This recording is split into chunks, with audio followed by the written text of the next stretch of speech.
Islam at a Glance is brought to you by जिंदगी हक है और मौत बर हक अर्रियान मुस्लिम फ्यूनरल सर्विसेज काबिल एतमाद और शरीयत के ऐन मुताबिक बरसा बरस से हफ्ते के 7 दिन खिदमत में मसरूफ़ अमल। Phone 3472590055।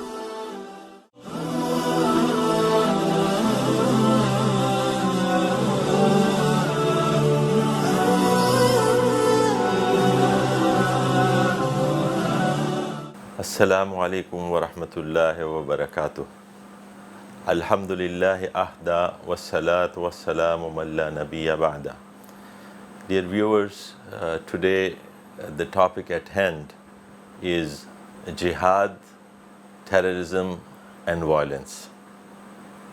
Unfortunately, through the efforts of the foes of Islam, these three things are used as synonyms today. So if you call one Islam, that means terrorism. If you call terrorism, that means Islam. And same is true with the violence. That is the gift of the foes of Islam to this world.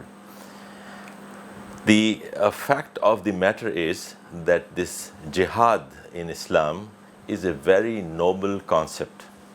And one has to understand that without such concept in humanity, it is not possible to keep this world on track.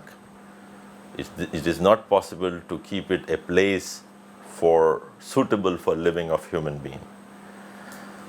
And unfortunately, it is not something new. Like, for example, some people will think that this kind of propaganda about equating Islam to terrorism or violence, it started in, some people will say maybe after 9/11, but that's not true. It started much before, and I will take you through a little history to make my point.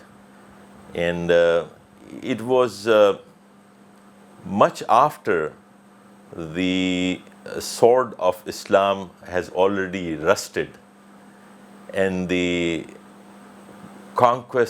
time of the conquest of the Islamic armies around the world has already gone for a long time, and the sun of the Muslim civilization has already set.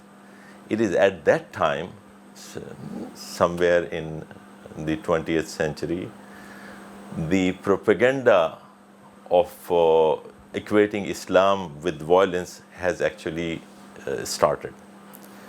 And ironically, the people who started this are no one else but the nations, the people from the nations who were themselves involved in violence and bloodshed all over the world. I'm talking about the colonial powers of the West, who have usurped the land of the poor nations and put to sword their people with no mercy and taken over their wealth due to being powerful. And there was no place for weaker nation to exist in the world at that time.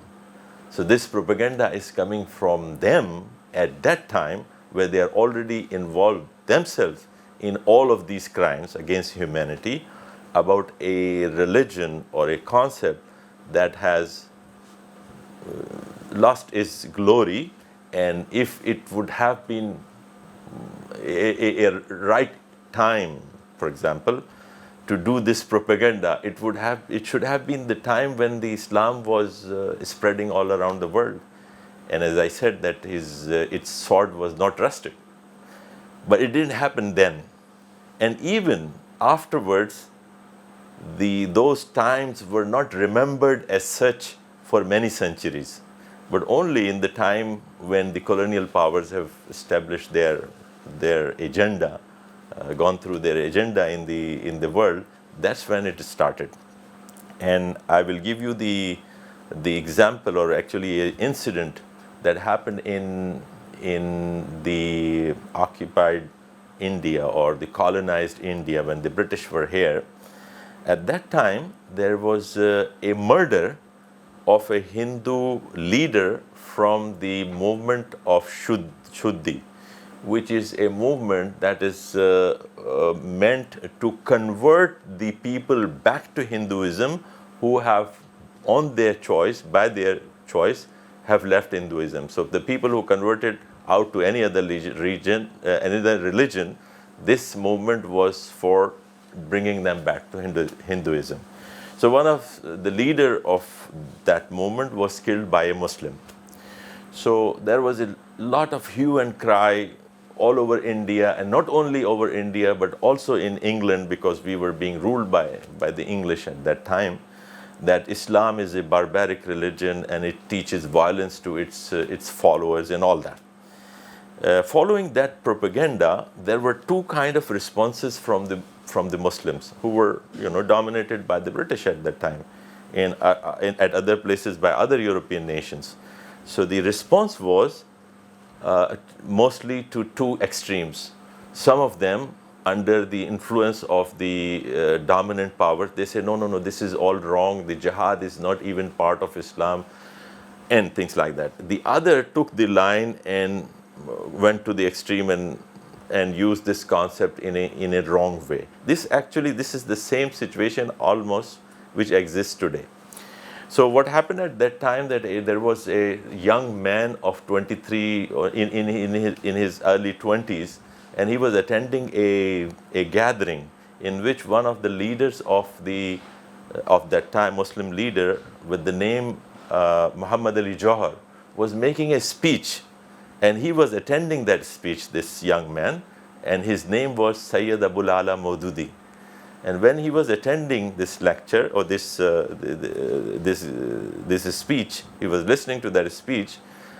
In that, Maulana Muhammad Ali said that whatever is being spread against Islam and against the concept of jihad in Islam, because of what happened in the near past, if I would have time from the Khilafah movement that he was involved in, then he said that I would have written a comprehensive book on the topic of jihad in Islam.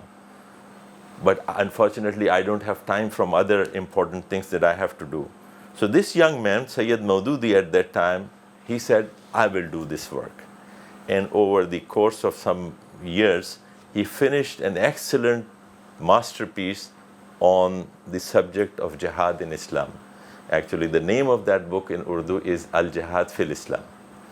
And what I have in my hand is a translation of that book, an English translation which has just last year became available.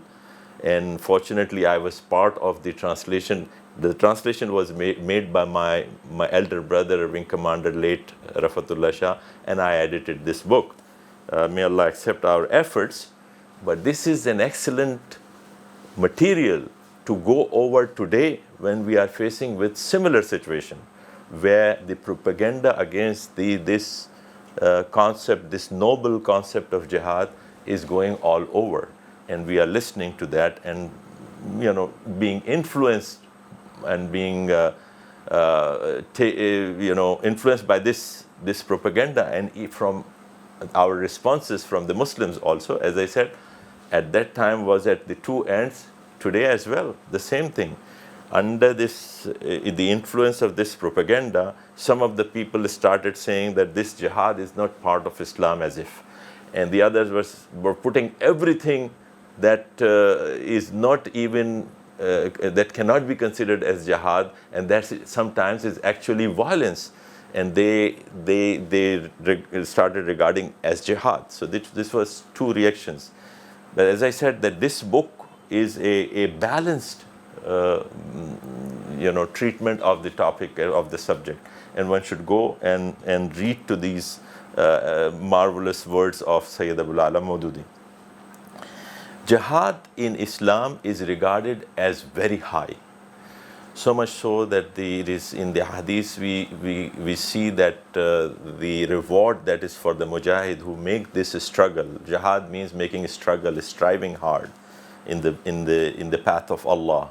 They say that when somebody travels, when somebody walks in this path, and his feet are dirted with the dirt, they are dirty, those feet will never see the fire of Jahannam.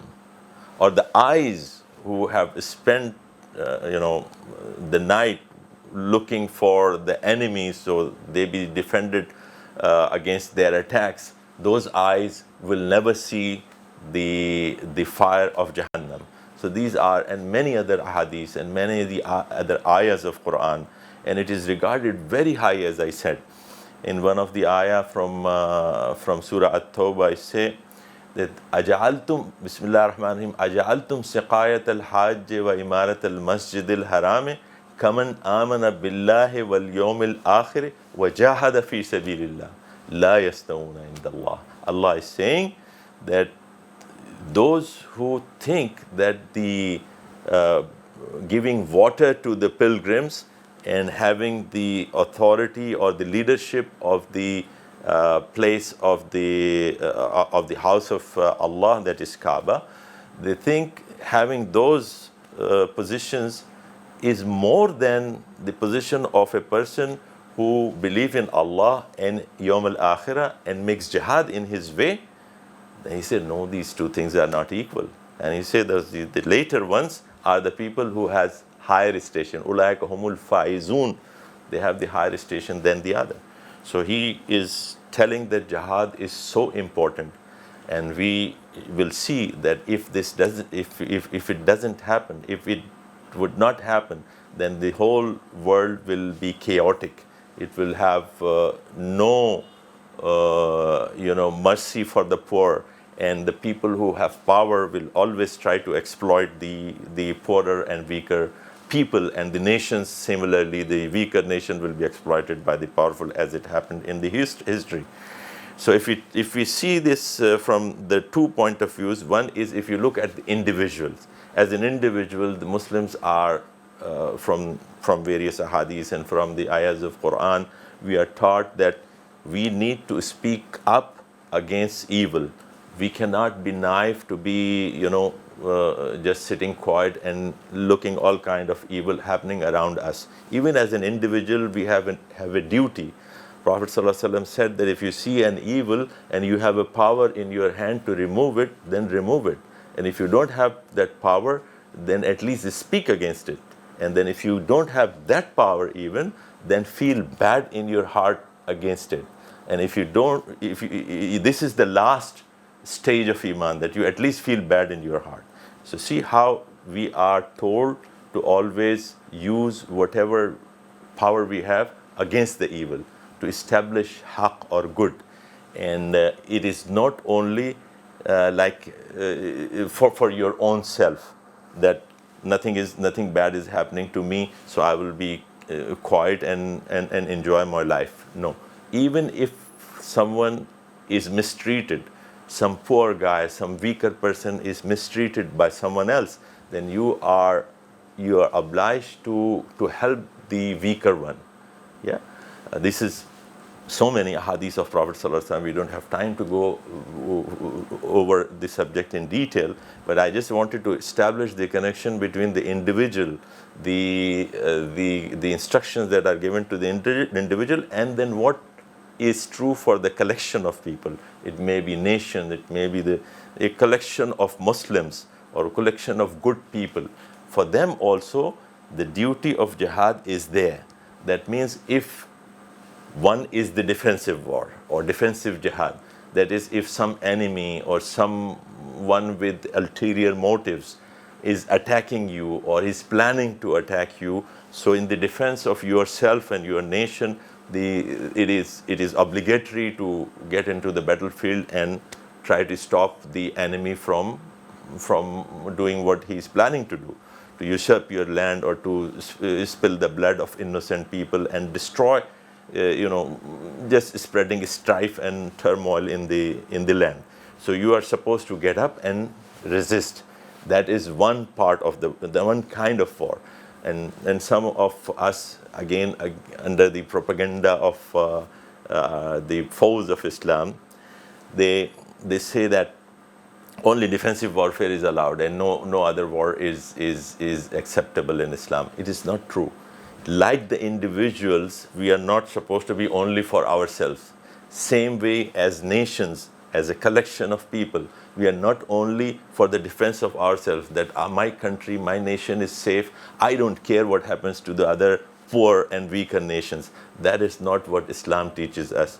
It teaches us to always be ready to help such people whose rights are being violated, whose land are being usurped, and who usurped, and their wealth is being taken over by the stronger parties in the world. So we are always encouraged, and we are obliged to be ready to go out and fight with them to save them from such kind of treatment. So this is the concept of jihad. And as I said, it is very noble. Without that, there will be chaos, and there will be killing, and there will be exploitation all over. But now coming to that terrorism and violence, as I said, that in these times, it does happen sometimes that some of our people, without considering the conditions that are needed, that need to be fulfilled for something to be called jihad, they don't sometimes think about that, and they just call something which is not part of jihad and which is actually sometimes violence as jihad, which is completely wrong. So we have to be very careful when we call something jihad, then it has to have all these conditions fulfilled. And the conditions are not only that there is certain threshold and after that the jihad will start and you will be free to do everything. No, even during the engagements, there are certain rules and regulations that has to be followed. It is not like even in the wars, the innocent people like the children or the women or the people who are people of worship, they should not be touched. The crafts should not be harmed. There should be minimum destruction possible. It's not like that you are free to do whatever you want to do when the jihad is declared. There are certain rules and regulations that has to be followed. But unfortunately, even among the Muslims, there are some examples that are not so good. But that gives a bad name to the whole concept of jihad. Jihad is very noble, but it has to go through a proper process, and it needs some conditions to be met to be called jihad. And without this concept, then this concept exists actually in all the religions. It is not that it's only Islam who is propagating this concept of jihad. All the religions have the concept of just war. So even the religions who say that if somebody hits you on one cheek, you offer the other cheek to him, in practical, they were also the followers of those religions. Such religions are also, they also found that this is needed. Without that, the societies cannot survive, cannot prosper. So they also adopted some, the concept of just war. So whether it's Hinduism, it's Judaism, it's Christianity, or any other religion, or the modern world. Of course, in the modern world, we have seen wars which has more destruction, and they like the world wars, World War I, World War II, without restriction and without any sense of humanity. They have millions of people have been killed in these wars, and then look at how Islam has controlled its followers even during the times of rage and these wars and all that. So the destruction has to be minimized. But unfortunately, these times in the world, those noble concepts are being labeled as violent concepts, and those who are committing violence, even today, big number of casualties during wars and conflict, they are all treated as the noblest nations. The fact of the matter is that whoever has the pen of such people has more power, who has the sword in their other hand. So that's what is happening, because they have this sword. Whatever they write, it become popular. It become the talk of the town, and it is being accepted even by those who are being unnecessarily, who are religion being unnecessarily and illogically criticized for being violent and equating Islam with terrorism and all that. So these concepts have to be studied in detail by the people, by the Muslims, so they can also understand what is in there, what are the other religions, what kind of similar concepts they have, and the message has to be somehow passed on to the others, or for the people who think of Islam as a violent religion, wrongfully so. أقول قولي هذا واستغفر الله لي ولكم ولسائر المؤمنين والمؤمنات. السلام عليكم ورحمة الله.